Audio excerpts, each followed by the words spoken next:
Boa noite a todos, paz, espero que todos estejam bem. Hoje nós estamos indo para o sexto dia de campanha em favor das nossas famílias, dos nossos entes queridos, com o Projeto Arca. E como tema da nossa ministração hoje, nós vamos falar acerca da obediência e da provisão de Deus em nossa vida. E para isso nós vamos refletir sobre o livro de 1 Reis, capítulo 17. Eu não vou estar fazendo a leitura, porque a meditação é sobre o capítulo todo, mas eu trouxe aqui alguns pontos para discussão. Cada um que está assistindo essa ministração, se depois tiver um tempinho, pegue a sua Bíblia, leia lá o capítulo todo, até para compreender melhor a palavra, né? O ensinamento ali através dessa palavra, dessa passagem. Então eu vou trazer alguns pontos só para refletirmos juntos. Primeiro, quando a gente começa a estudar ali o livro de 1 Reis 17, ele fala acerca de Elias, do profeta Elias.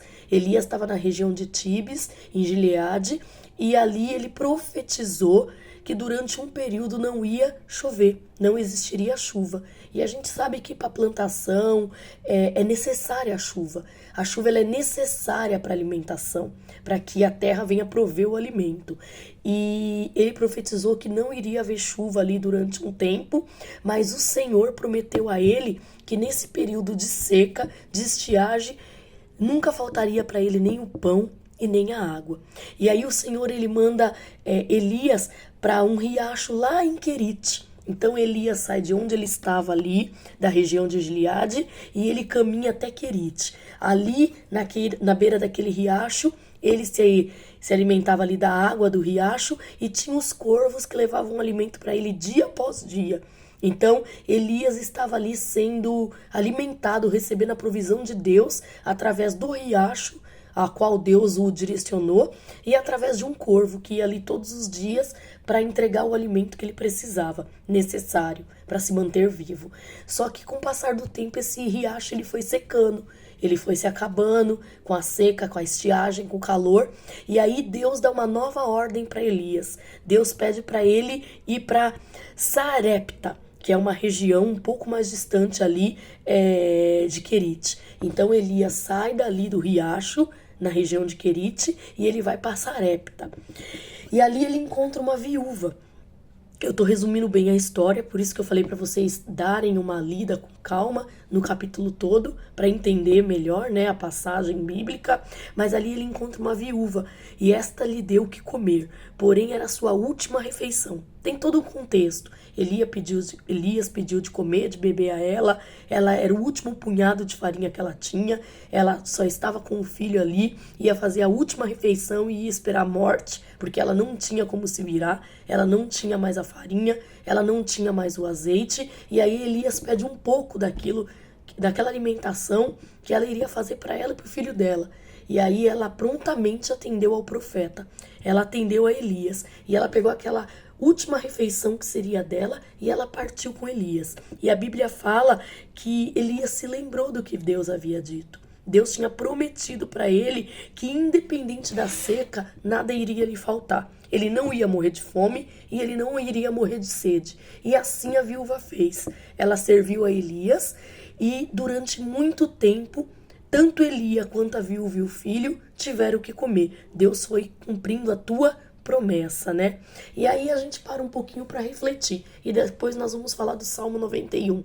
Refletir toda essa história aqui de Elias, o que ele passou, o que ele viveu, desde Gileade até chegar ali, né, em Sarepta, onde morava aquela viúva, e a gente vê que houve ali um tempo de estiagem, de seca, mas que Elias ele teve a proteção divina. Deus movimentava ele de uma região para outra. O riacho secou aqui, vai para outro lugar. Deus preparou ali uma viúva para acolhê-lo. E durante o período de seca, Elias se manteve através da provisão de Deus na vida dele. Mas por trás de toda essa situação, a gente vê obediência. Deus falava com Elias, Deus tratava com ele e ele prontamente obedecia a Deus. E muitas vezes nós vamos trazendo para a nossa vida, para o nosso dia, para a nossa família, para dentro da nossa casa, nós temos passado por situações que não são fáceis.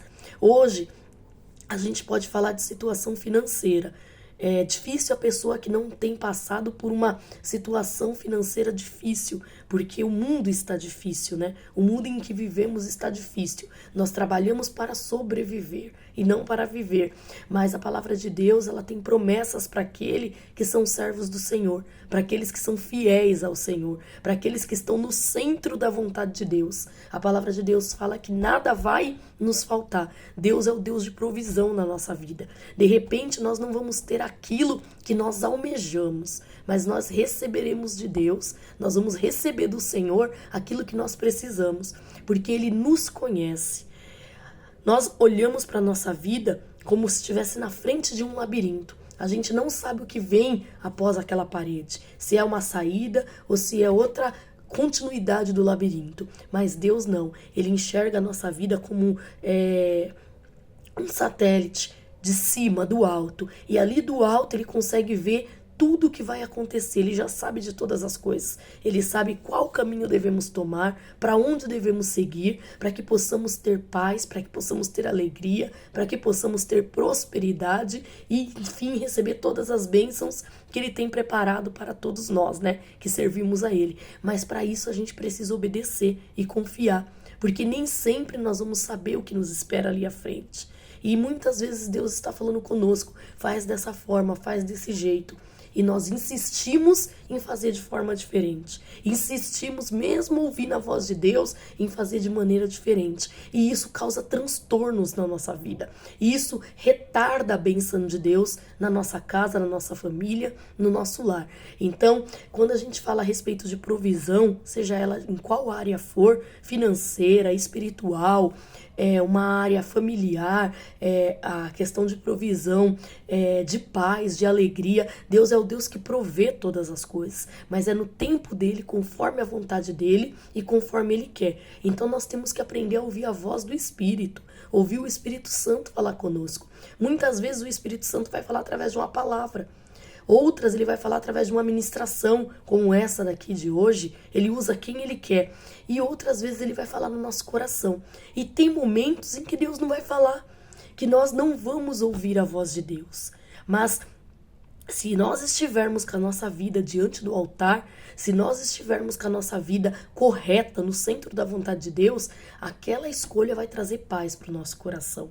Nós vamos fazer escolhas, porque todos os dias nós temos que fazer escolha, nós escolhemos sobre tudo, e essas escolhas muitas vezes nos deixam entristecidos, nos deixam aflitos, angustiados, e normalmente as pessoas que passam por essa situação de aflição em suas escolhas são pessoas que não entregaram a vida a Deus, são pessoas que muitas vezes estão até dentro da igreja, mas de fato, verdadeiramente, a vida dele não está no centro da vontade de Deus. E o que é a minha vida estar no centro da vontade de Deus? É eu viver conforme a vontade dele, é eu viver a palavra dele, é eu fazer aquilo que eu recebo de ensinamento, é eu tentar todos os dias estar no caminho e não me desviar dele, não cometer erros, não cometer pecados, e se porventura vier a acontecer, dobrar os meus joelhos, pedir perdão para Deus, reconhecer Deus na minha vida, reconhecer que eu não sou nada sem Ele, que eu não tenho nada sem Ele, que tudo que eu tenho vem dEle e depende dEle. E quando nós fazemos isso, nós nos colocamos no centro da vontade de Deus, obedecendo, ouvindo, tentando nos alimentar cada dia mais da palavra de Deus, dos ensinamentos de Deus, seja através da palavra, seja através de um louvor, seja através de uma ministração e até mesmo através da comunhão. Há aquele que diz, mas eu não preciso de igreja, eu acredito em Deus, eu oro da minha casa, mas a palavra de Deus, ela é clara e objetiva quando ela fala que nós temos que viver em comunhão, nós temos que estar ali juntos em comunhão. Porque ele nos fala que a hora mal, o dia mal vem para todos. E quando nós estamos sozinhos, nós caímos e nós não temos forças para levantar. Mas quando nós estamos em dois ou mais, um ajuda o outro. Um irá amparar o outro. Então nós temos que obedecer. O princípio de ter uma família feliz, uma família próspera, receber a provisão de Deus dentro do nosso lar e da nossa casa é obediência. E quantas vezes Deus está falando conosco? Deus está tratando conosco e nós não estamos dando ouvido. E a palavra de Deus fala, quem tem ouvidos para ouvir, que ouça a voz do Espírito Santo. Então nós temos que nos atentar à voz do Espírito Santo. E como eu me atento, como eu vigio, como que eu consigo perceber que é Deus falando comigo? através do nosso relacionamento com Ele. Quanto mais nós estreitamos o nosso relacionamento com Deus, mais nós ficamos sensíveis à voz do Espírito Santo. Uma pessoa que passa a semana inteira sem orar, que ela só vai à igreja ali aos domingos e é o único momento que ela se relaciona com Deus, dificilmente ela vai ouvir Deus falar no coração dela. Dificilmente ela vai identificar. Ela não tem conhecimento. Vou usar um exemplo bem simples, né? Às vezes a gente conhece tanto, de tão perto, os nossos entes queridos, que a gente conhece os passos. Fala, esse espaço é da pessoa. Um carro, quando para, esse carro é da pessoa. O jeito de falar muitas vezes vem até nós e nós já sabemos, não sabemos, mas nós já imaginamos o tipo de assunto que essa pessoa vai dialogar conosco. Tudo isso é por conta da convivência, é por conta do relacionamento. Quanto mais nós nos relacionamos, mais nós conhecemos o próximo. E com Deus não é diferente. Nós precisamos ouvir a voz de Deus, nós precisamos nos atentar, nós precisamos estar no centro da vontade dele e nós só vamos conseguir se a gente se relacionar com Ele, se eu falar com Deus todos os dias, se eu orar, se eu buscar a presença de Deus. E há quem diga, eu não sei orar, é falar com Deus. Orar é conversar, é falar com Deus. No primeiro dia, de repente, sua oração tenha 2 minutos, 3 minutos, 5 minutos. E aí Deus vai acrescentando na nossa vida. Mas eu preciso ter esse movimento, eu preciso ter essa prática de abrir a minha Bíblia e ler a palavra, mesmo que naquele momento eu não esteja entendendo nada, mas Deus vai trazer clareza no nosso coração. Então, o que nos aproxima de Deus é a nossa comunhão com Ele, é estreitar relacionamentos com Ele, é eu lembrar que eu preciso orar não só no momento que eu estou na igreja, eu preciso ter uma vida de oração com Deus, eu preciso me relacionar com Deus todos os dias. Quando eu acordo, Senhor, eis-me aqui diante da Tua presença, eu sou Tua filha, sou Tua serva, e colocar diante de Deus tudo, mesmo que a sua oração seja somente de pedir no início.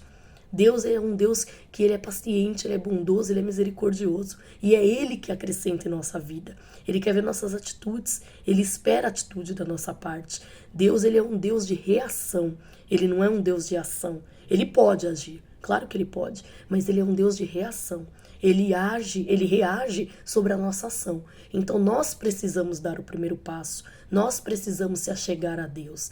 E a palavra dele fala que todo aquele que está no centro da vontade dele vive as promessas de Deus. Então, é como aconteceu aqui com Elias, houve uma seca, as pessoas estavam morrendo de fome, morrendo de sede, mas a palavra de Deus estava ali com Elias, ele caminhava com Deus, e a palavra de Deus garantia que independente do que viesse a acontecer, ele teria o que comer e o que beber, e assim Deus cumpriu na vida dele. E aí eu quero só fazer algumas observações aqui sobre o Salmo 91 para complementar essa palavra de hoje. A palavra de Deus fala lá no Salmo 91, aquele que habita no esconderijo do Altíssimo, a sombra do Onipotente descansará. Então, o que Deus está tratando conosco aqui? Todo aquele que está no centro da vontade de Deus, ele não tem o que se preocupar. Ele descansa, porque Deus é um Deus que cuida dele. Deus é um Deus que cumpre aquilo que ele prometeu. E aí ele continua dizendo, ele livra das armadilhas e protege das doenças. Quem que Deus livra? Quem que Deus protege de doença? Aquele que habita no esconderijo do Altíssimo, aquele que deseja Deus, aquele que está no centro da vontade de Deus. A sua fidelidade é armadura e proteção. O que uma armadura e uma proteção faz? Protege contra os ataques. Então a palavra de Deus fala que aquele que vive na presença dele, ele anda com escudo à sua frente. Por mais que não possamos enxergar, mas se nós pudéssemos enxergar o plano espiritual, nós veríamos que tem escudos sobre a nossa frente, às nossas costas, na nossa direita, à nossa esquerda. Por quê? Porque nós estamos no centro da vontade de Deus. Os problemas vêm, os ataques vêm, mas eles voltam. Eles não conseguem nos derrubar, porque tem um escudo que nos protege ali. E esse escudo são os anjos que Deus envia para estar ao nosso redor. Não somente nosso, como de toda a nossa família. Não tenho medo de nada. E de nenhuma praga, e nem de setas malignas. Então a palavra de Deus fala que aquele que está no centro da vontade dele, ele não sente medo. Ele não sente medo de uma praga, ele não sente medo de setas malignas, porque ele sabe quem está do lado dele. Na verdade, ele precisa ter essa certeza no coração dele. Nós não seremos atingidos pelo mal. Então a pessoa precisa ter a certeza, se a vida dela está em ordem, se ela não está devendo nada diante de Deus, se ela tem uma vida de oração, uma vida de propósito, uma vida de obediência, ela não tem o que temer. A palavra de Deus fala que a nossa vida está guardada por Ele. E os perversos serão castigados. Nós veremos aquele que faz o mal, aquele que comete a iniquidade, ser castigado. Nós não vamos perecer sem ver a justiça de Deus. E aí eu aprendo mais alguma coisa com isso. Eu não preciso buscar justiça. Deus, Ele é a minha justiça. Eu não preciso desejar, almejar justiça com a minha própria mão. Porque eu tenho um Deus que guerreia por mim. Eu tenho um Deus que me defende. Eu tenho um Deus que é a minha justiça. E Ele fala, você verá a minha justiça sobre a terra. Então, qualquer coisa que eu venha passar, qualquer indiferença, qualquer injustiça que eu venha viver, eu não tenho que me preocupar com isso. Eu tenho que limpar meu coração. Meu coração tem que estar livre, tranquilo, para receber apenas Deus, a presença de Deus. E as demais coisas Ele vai tratar. Tudo isso se você se refugiar no Senhor. Então nós falamos aqui de várias promessas. Primeiro nós analisamos o que aconteceu na vida de Elias e agora nós falamos sobre as promessas que tem ali reservada para nós no Salmo 91. Mas Deus faz questão de frisar. Tudo isso é muita promessa. É promessa de salvação, de proteção, mas Ele fala, se você se refugiar em mim, se você tiver eu como Senhor da tua vida. E aí a gente entra numa outra questão que é pauta para uma outra ministração, mas que é bom ressaltar, né? Tem pessoas que adoram quantos deuses, né? Tem pessoas que não se decidiu até hoje e precisa se decidir. Deus dará ordem aos seus anjos ao seu respeito para que lhe guardem. Então aquele que está no centro da vontade de Deus, ele não tem o que temer. A palavra de Deus fala que tem anjos que nos guardam, anjos que nos protegem. Por mais que a gente não perceba, por mais que a gente não sinta, mas a palavra de Deus nos garante. E a fé é acreditar naquilo que a gente não pode ver, mas a gente tem a certeza que existe. E por fim, o Senhor fala que livra os que amam e protege os que confiam no seu nome. Então essa promessa é para aquele que ama o Senhor, aquele que está no centro da vontade de Deus e para aquele que confia. Então nós vamos precisar de um exercício e esse exercício chama-se confiar. Então nós temos que confiar em Deus, confiar no Deus que a gente serve, no Deus que a gente busca, no Deus que a gente ora, no Deus que a gente está ali na igreja louvando, adorando. E essa é a mensagem de hoje. Eu espero que venha acrescentar na vida, na família de vocês. Desejo para todos uma boa noite e até amanhã.